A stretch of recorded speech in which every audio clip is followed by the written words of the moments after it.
রব্বুল আলামিনের হাবিব জনাব মুহাম্মদুর রাসূলুল্লাহ সাল্লাল্লাহু আলাইহি ওয়াসাল্লাম বলেছেন, কিয়ামতের ময়দানে আল্লাহর কসম করে বলছি, সেদিন জাহান্নামীদের ভীষণ কষ্ট হবে আর জান্নাতীদের জন্য অত্যন্ত আসান হবে, অবস্থাটা খুবই আরামের হবে। নবীজি বলেন, এক ফরজ নামাজ, এক ওয়াক্ত ফরজ নামাজ আদায় করতে যে সময়টুকুন লাগে, কিয়ামতের মাঠের এই সময় এত বড় বিরাট লম্বা সময় জান্নাতীদের জন্য এরকম হালকা হয়ে যাবে। সুবহানাল্লাহ।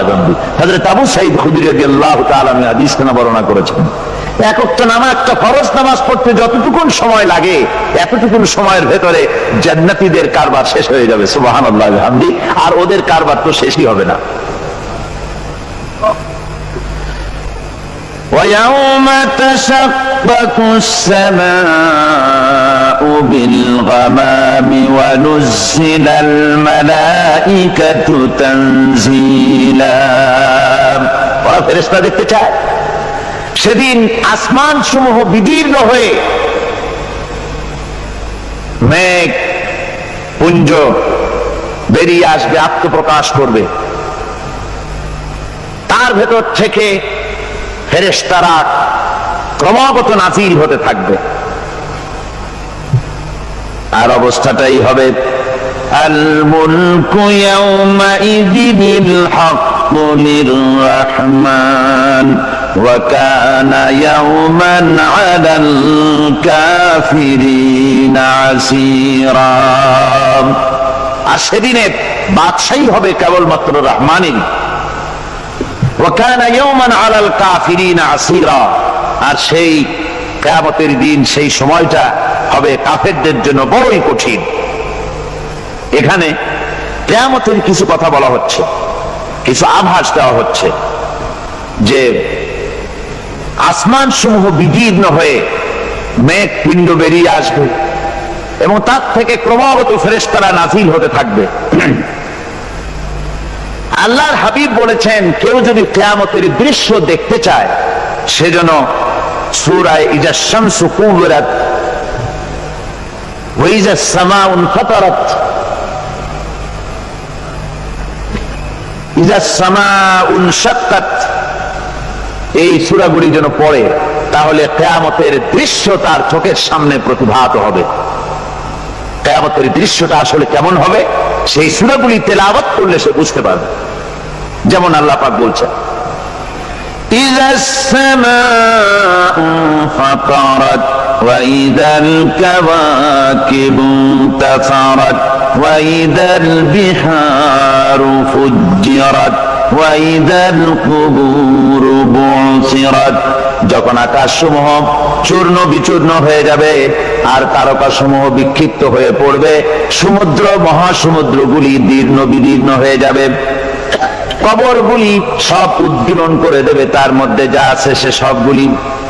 আবার আল্লাহ পাক বলেন, ইযাশ শামসু কুবিরাত ওয়া ইযান নুজুমুন কাদারাত ওয়া ইযাল জিবালু সুজ্জিরাত। সূর্য যখন ঢেকে যাবে, তারকাগুলি যখন বিপর্যস্ত হয়ে যাবে আর পাহাড়গুলি যখন চালিয়ে দেওয়া হবে, এই দৃশ্য তোমরা দেখতে পাবে। فَإِذَا النُّجُومُ طُمِسَتْ وَإِذَا السَّمَاءُ فُرِجَتْ وَإِذَا الْجِبَالُ نُسِفَتْ। সেদিন অবস্থা এমন হবে, সমস্ত তারকাগুলি স্তিমিত হয়ে যাবে আর আকাশসমূহ দীর্ণ বিদীর্ণ হয়ে যাবে। আর দেখতে পাবে পাহাড়গুলি, সমস্ত পাহাড়গুলিকে উড়িয়ে দেওয়া হবে।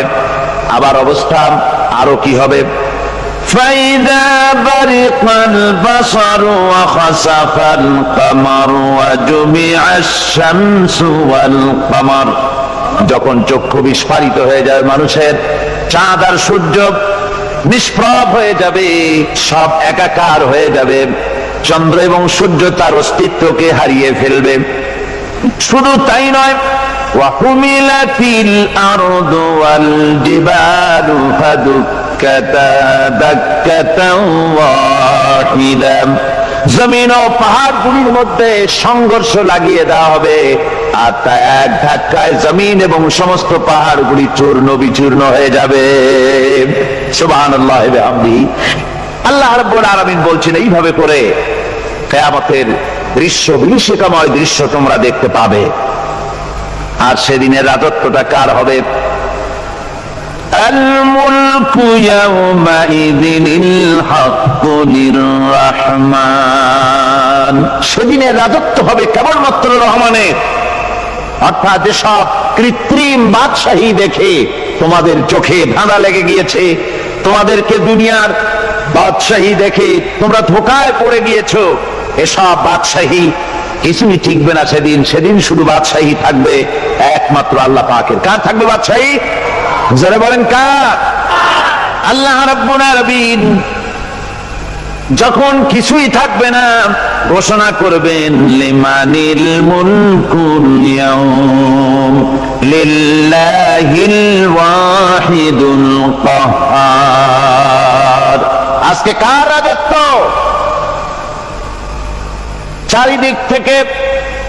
চারিদিক থেকে আওয়াজ আসতে থাকবে, পরাক্রমশালী আল্লাহ রাব্বুল আলামিনের রাজত্ব আর কারো নয়।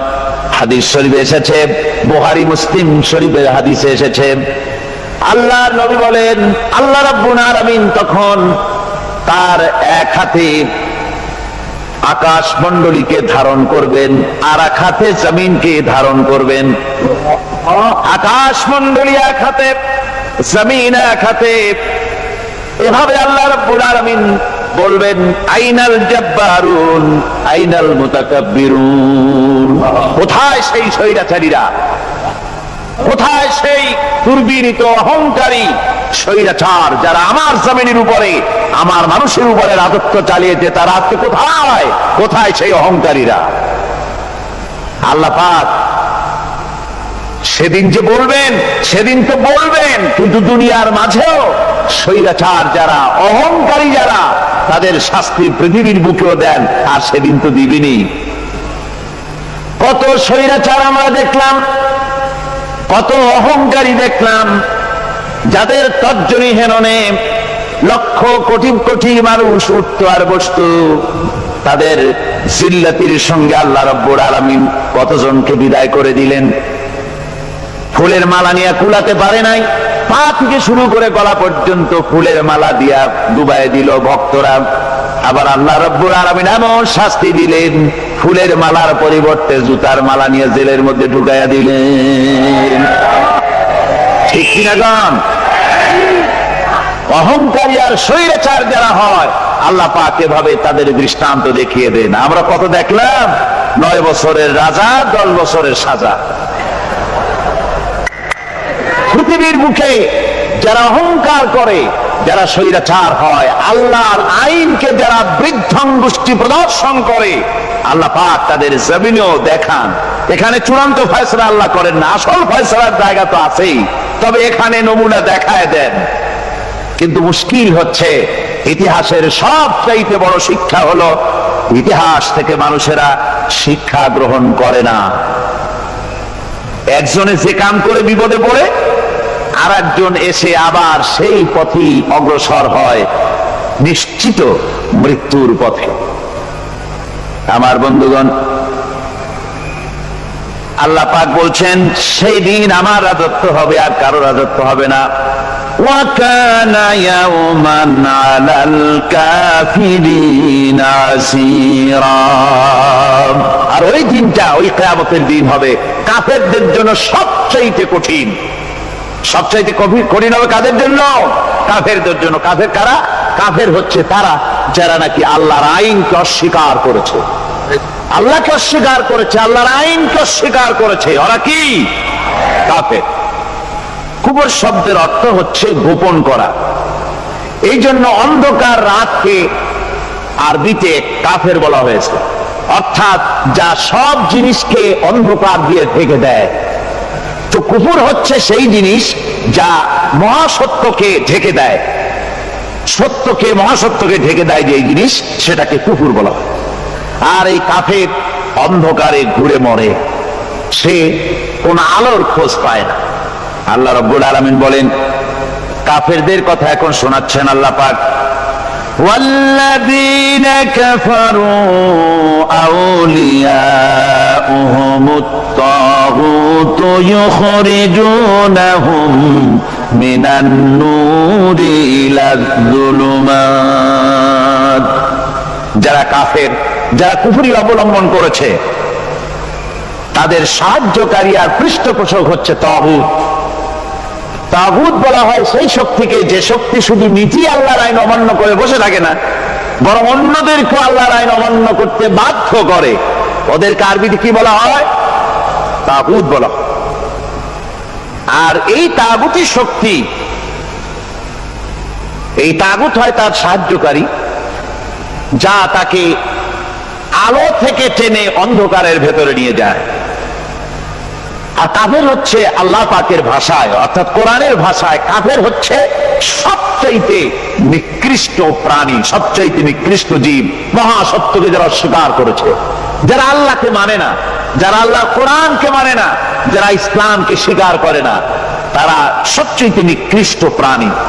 আল্লাহ রাব্বুল আলামিন বলেন, ইন্না শাররাদ দাওয়াবি ইনদাল্লাহিল্লাযীনা কাফারু ফাহুম লা ইউমিনুন। নিশ্চয়ই আল্লাহর জমিনে সব বিচরণশীল জীব যত আছে, আল্লাহ বলছেন আমার জমিনে বিচরণশীল জীব যত আছে, তার মধ্যে সবচাইতে নিকৃষ্ট প্রাণী হলো যারা ঈমান আনে নাই, যারা বিশ্বাস করে না আমি আল্লাহকে, যারা পরকালকে বিশ্বাস করে নাই, যারা কোরআনকে বিশ্বাস করে নাই, যারা ইসলামকে বিশ্বাস করে নাই, পৃথিবীর মধ্যে তারা সবচাইতে নিকৃষ্টতম প্রাণী। আল্লাহ বলেন শুধু নিকৃষ্ট জনক নিকৃষ্ট প্রাণী বললেই সারে না, এরা হলো চতুষ্পদ জানোয়ারের মতো। কে বলতেছেন?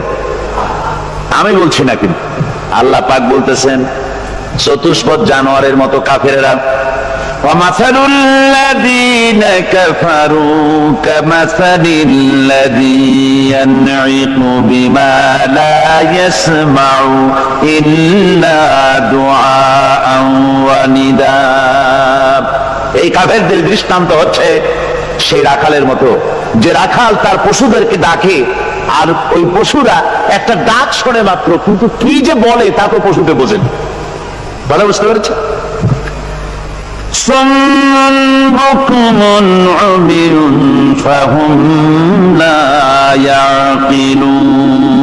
এরা বোবা, এরা বধির, এরা অন্ধ, এ কারণেই কোনো কথা বোঝে না। এরা চতুষ্পদ জানোয়ারের চাইতেও নিকৃষ্ট।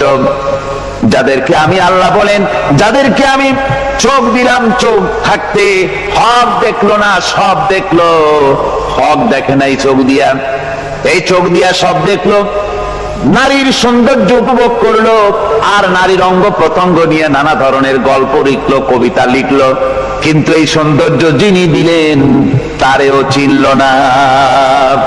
আছে না কত কবি আমাদের দেশে?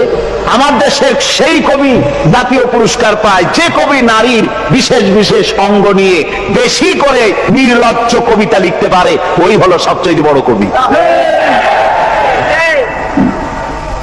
আমার বন্ধুগণ, একজন বুজুর্গ ব্যক্তি তিনি পথ দিয়ে যাচ্ছিলেন, তো সে পথে এক সুন্দরী যুবতী মেয়েকে দেখে সেই যুবতী মেয়ের দিকে এই বুজুর্গ ব্যক্তি এক নজরে তাকায় আছে। তখন এই ঘটনাটাকে কবি এভাবে লিখতেছেন সাজায়, একদা সুখদায়ক প্রমোদা বদন দর্শন করিব ঝরিল নয়ন, হেসে কহে সে রূপসী সবিস্ময় মন, কহ দেখি মহাশয় কহ কি কারণ, বিষয় বিরাগী তুমি ভুবনে প্রচার, কি হেতু জন্মিল তব মানস বিকার, সামান্য ললনা রূপ করি দর্শন, উচিত না হয় কব অশ্রু বরিশন। বুজুর্গ ব্যক্তি ওই মহিলার দিকে তাকিয়ে তাকিয়ে কাঁদতেছেন। সুন্দরী মহিলা বলেন, আল্লাহর বুজুর্গ বান্দা, আপনি এলাকার ভিতরে বুজুর্গ এবং পীর হিসাবে, বুজুর্গ ব্যক্তি হিসাবে আপনি বিখ্যাত, আজকে আমাকে এখানে দেখে আপনি আমার দিকে তাকায় আমার রূপ উপভোগ করতেছেন আর কাঁদতেছেন। আপনার মতো সংসারে বিরাগী মানুষ আমার মতো একটা সুন্দরী মেয়েকে দেখে এভাবে কাঁদা ঠিক না। বুজুর্গ ব্যক্তি বলছেন,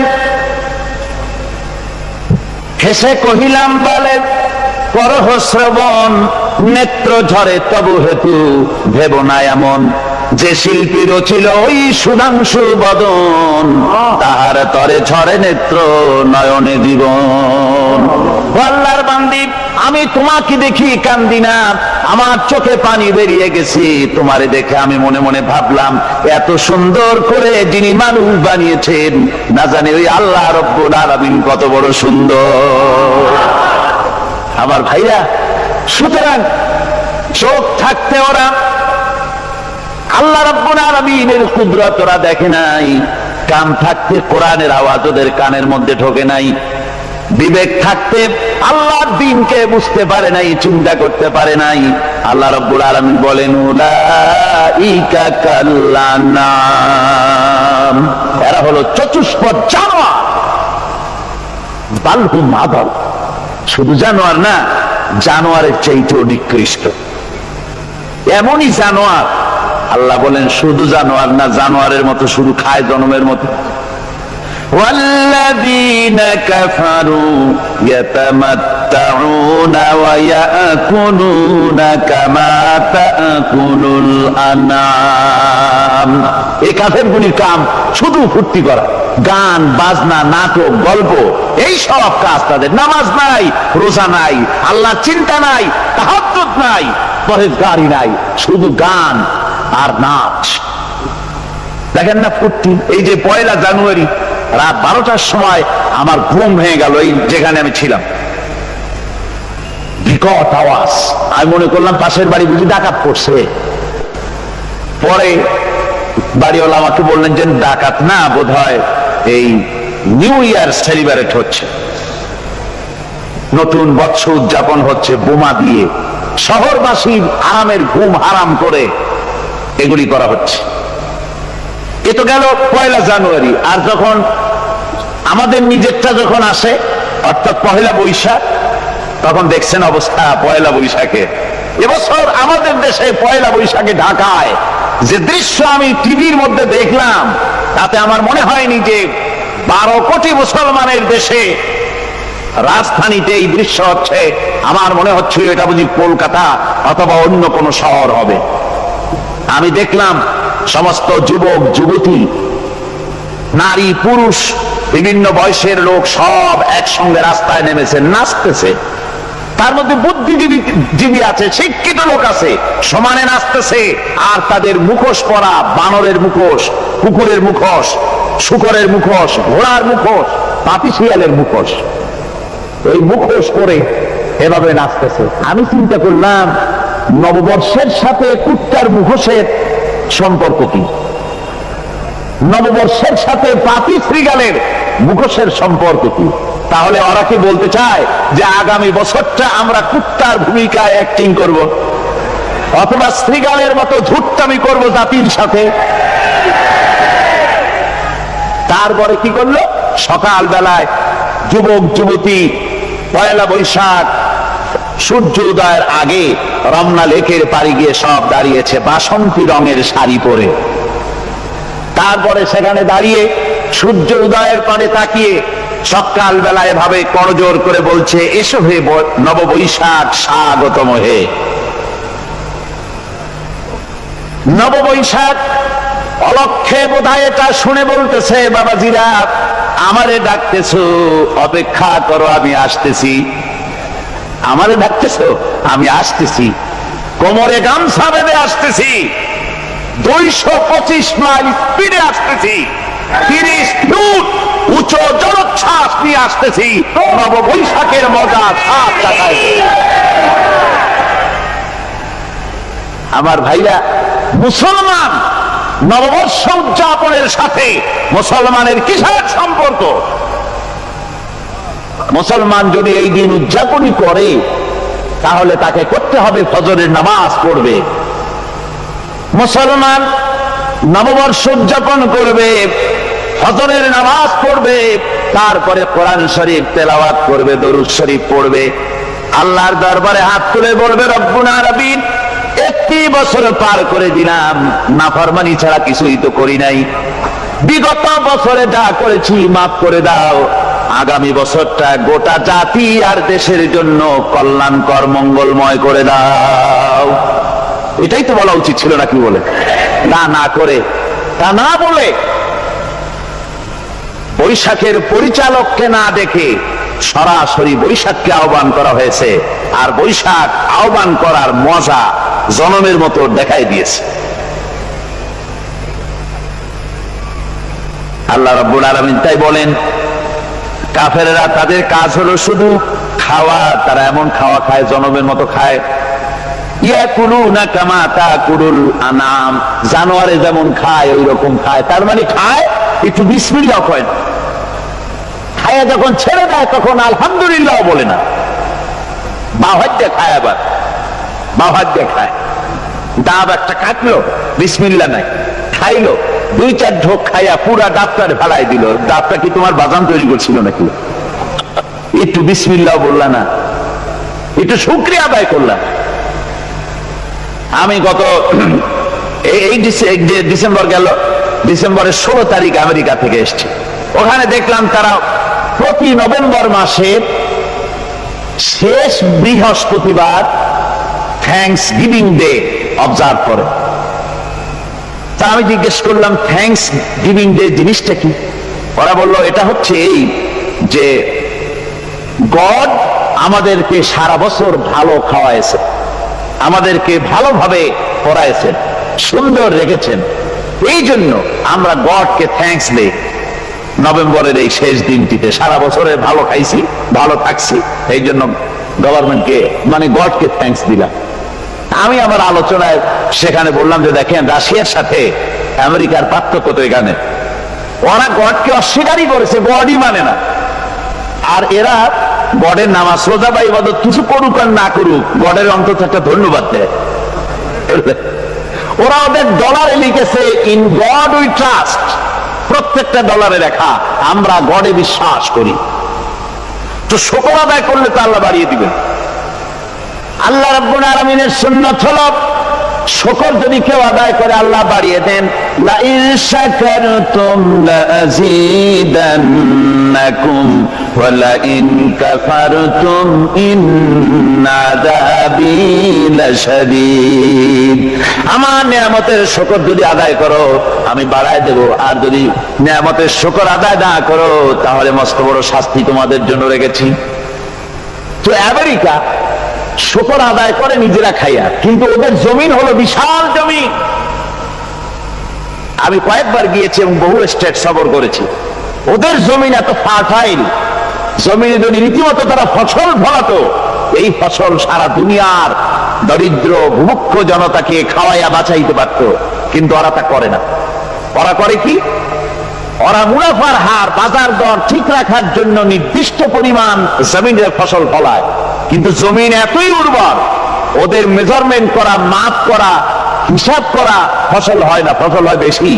তখন বাড়তি ফসলকে তারা প্রতি বছর লক্ষ লক্ষ টন আলু আর গমকে তারা সমুদ্রে নিক্ষেপ করে।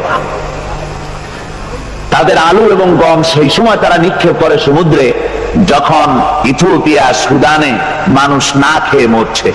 পৃথিবীর বিভিন্ন দেশে মানুষ ক্ষুধার যন্ত্রণায় যখন চিৎকার করছে, আর তাদের এই চিৎকারে আকাশ বাতাস ভারী হয়ে যাচ্ছে, তখন ওরা এই কামটি করছে। তাই আমি ওই প্রথম দিন বলেছিলাম যে রাশিয়া যেমন খান খান হয়েছে, অস্তিত্ব বিলুপ্ত হয়েছে আল্লাহর সাথে নাফরমানি করার কারণে। আপনারা বলতে পারেন কমিউনিজম কি একটা সহজ ব্যাপার? একটা বিরাট শক্তি, পৃথিবীর বুকে কত দেশ তারা ডমিনেট করতেছিল, কোন যুদ্ধ নাই, কোন রক্তপাত নাই, বিনা ধাক্কায়, বিনা বাতাসে, বিনা ঝড়ে বিশাল মহিরুহু চিৎপটাং। এটা হলো কেন? কেন হলো রাশিয়ার এই দশা?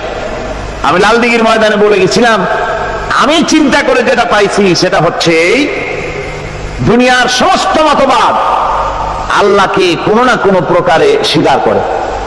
তার কথা মানুক আর না মানুক, আছে একটা কিছু, এতটুকু বলে যে আল্লাহ আছেন বা গড আছে বা একটা কিছু আছে। কমিউনিজম, সমাজতন্ত্র হলো পৃথিবীর একমাত্র নিকৃষ্ট মতবাদ, যে মতবাদ সরাসরি আল্লাহকে অস্বীকার করেছে, বলেছে আল্লাহ নাই, দেয়ার ইজ নো গড। তারা ধর্মকে আফিম বলেছে, আল্লাহ পাক নাই, কোন যুদ্ধ ছাড়া, কোন মারামারি ছাড়া, কোন রক্তপাত ছাড়া এই বিশাল শক্তিকে উৎকারে উড়িয়ে দিলেন, তুলার মতো হয়ে, গোটা রাশিয়া তুলার মতো হয়ে, পেঁজা তুলা, ধোনা তুলার মতো হয়ে সব উড়ে চলে গিয়েছে, অস্তিত্ব বিলুপ্ত হয়ে গিয়েছে। কিন্তু আমাদের দেশের খুচরা কমিউনিস্টরা এখনো স্বপ্ন দেখে। ওই যে কালকে বলেছি, তারা বলে কলমের খোসা এটা এখনো নষ্ট করা যাবে না, এটা এখনো চালু করা হবে, এখনো চীনে আছে, এখনো কিউবায় আছে। ওই কিউবা থেকে, চীন থেকে ফিদেল কাস্ট্রোর একটু আওয়াজ শোনে, চীন থেকে মিস্টার ব্যাং না কি জানি না, ব্যাং, এর আওয়াজ শোনে আর তাই মনে করে এ বুঝি সমাজতন্ত্রের বিজয়ের গান। না, চীন থেকে আর কিউবা থেকে যে আওয়াজ আজকে উঠতেছে, এই আওয়াজ সমাজতন্ত্রের বিজয়ের আওয়াজ নয়, এটা হলো সমাজতন্ত্রের মরণ যন্ত্রণার গোঙানির আওয়াজ। কাজী এরা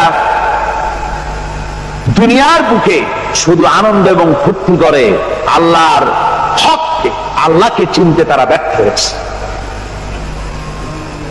আল্লাহ রাব্বুল আলামিন বলেন, অবিশ্বাসীদের কৃতকর্ম, তাদের কাজগুলি, তাদের কর্মফল সব নিষ্ফল হয়ে যাবে। ওয়াল্লাযীনা কাফারু আ'মালুহুম কাসারাবিন বিকিআতিন ইয়াহসাবুহুল যামআনু মা। আল্লাহ পাক বলেন, কাফের যারা, অবিশ্বাসী যারা, যারা আমাকে অস্বীকার করেছে, অবিশ্বাস করেছে, তাদের আমলগুলি হলো মরুভূমির মধ্যে মরীচিকার মতো। মরুভূমির মরীচিকা, মানুষ যখন মরুভূমির ভিতর দিয়ে যায়, পানির পিপাসা লাগে, দূরে দেখে পানি চিকচিক করতেছে, আর ওই মরীচিকা যেটাকে সে পানি মনে করেছিল, হাত্তা ইযা জাআহু লাম ইয়াজিদহু শাইআ, যেটাকে সে পানি মনে করে ছুটতেছিল, যখন কাছে গেল আল্লাহ পাক বলেন কিছুই সেখানে পায় না, শুধু মরীচিকা, বালু আর বালু। এরকম করে যারা আমার দিনকে অস্বীকার করেছে, আমাকে অস্বীকার করেছে, তারা যত ভালো কাজ করুক আর যাই করুক না কেন, তাদের কৃত কর্মগুলি এভাবে সব নিষ্ফল। এ হলো এক কথা। 2 নম্বরের কথা হলো, ওরা মনে করেছিল সমাজতন্ত্র শান্তি দেবে, কমিউনিজম শান্তি দেবে, সোশ্যালিজম শান্তি দেবে, ক্যাপিটালিজম শান্তি দেবে। এই শান্তির চিন্তা করে অগণিত মানুষকে হত্যা করে সমাজতন্ত্রের রাজত্ব যখন কায়েম করলো, 70 বছর চলে গেল, তারপরে তারা দেখলো হাত্তা ইযা জাআহু লাম ইয়াজিদহু শাইআ, কিচ্ছুই পেল না। তারা ক্ষুধার যন্ত্রণায় মরল, কাপড় নাই, খাবার নাই। তারা ওই রাশিয়া থেকে, চেকোস্লোভাকিয়া থেকে, যুগোস্লাভিয়া দিয়া, রোমানিয়া থেকে, হাঙ্গেরি এবং পোল্যান্ড আর মঙ্গোলিয়া থেকে, সেখানে সমাজতন্ত্র তাড়াতে আমরা যাই নাই। আমরা সেখানে সমাজতন্ত্রের বিরুদ্ধে তাফসীর করি নাই, ব্যাখ্যা করি নাই, বক্তব্য রাখি নাই। ওই সব দেশ থেকে সমাজতন্ত্র তাড়াইছে কে? কারা তাড়িয়েছে? না না, ওরা নিজেরাই, সেই দেশের জনগণই এটাকে উৎখাত করেছে তাদের জমিন থেকে। আল্লাহ পাক বলছেন, যারা আমার দিনকে, আমার বিধানকে যারা অস্বীকার করবে, তারা এই অস্বীকারীর অবস্থায় যদি মৌত হয়, আমার সমাজতন্ত্রী কোনো ভাই যদি মাহফিলে থাকেন, কমিউনিস্ট কোনো ভাই যদি মাহফিলে থাকেন, তাহলে শুনুন আল্লাহ কি বলতেছেন। আল্লাহ দিনকে, আল্লাহর কোরআন পূর্ণাঙ্গ জীবন বিধান, অর্থনীতি আছে, সমাজনীতি আছে, রাজনীতি আছে, কথা যারা বিশ্বাস করে না, কোরআনকে শুধুমাত্র নামাজ, রোজা, হজ, যাকাত আর বেহেশত দোজখ যারা মনে করে, জীবন ব্যবস্থা মনে করে না, এই অবস্থায় যদি মারা যায়, আল্লাহ রাব্বুল আলামিন বলেন ইন্নাল্লাযীনা কাফারু ওয়া মাতু ওয়া হুম কুফফারুন উলাইকা আলাইহিম লানাতুল্লাহি ওয়াল মালাইকাতি ওয়ান নাসি আজমাইন। আল্লাহ রাব্বুল আলামিন বলেন